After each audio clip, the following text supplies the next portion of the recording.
Bonjour à tous, aujourd'hui nous allons apprendre à réaliser du lait de noisette.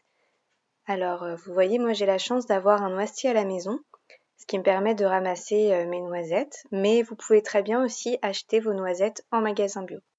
Alors pour réaliser votre lait de noisette, bien évidemment, il vous faut des noisettes, il vous faut 500 ml d'eau pour 500 ml de lait, un casse-noisette si les noisettes ne sont pas décortiquées.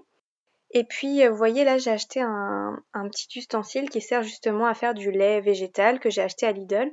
Donc il y a un récipient, il y a un espèce de mortier et puis une grille très fine, une espèce de passoire de chinois très très fin.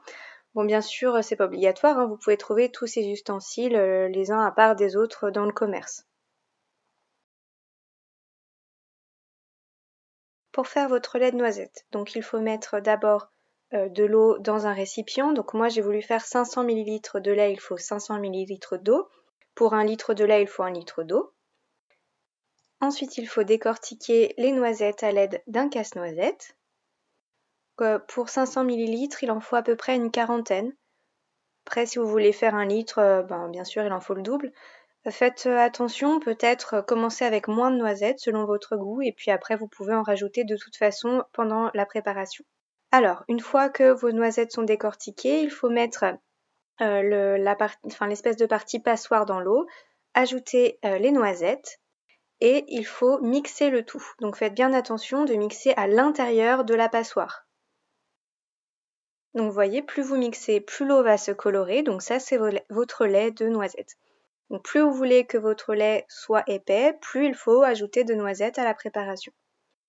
Une fois que vous avez fini de mixer, il suffit de prendre le mortier et d'appuyer sur la préparation pour extraire le reste de lait.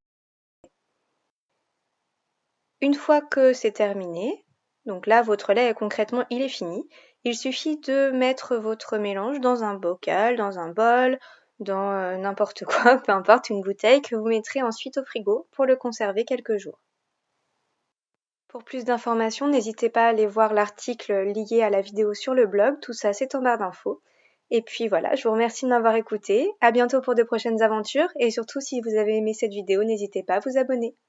Bonne journée!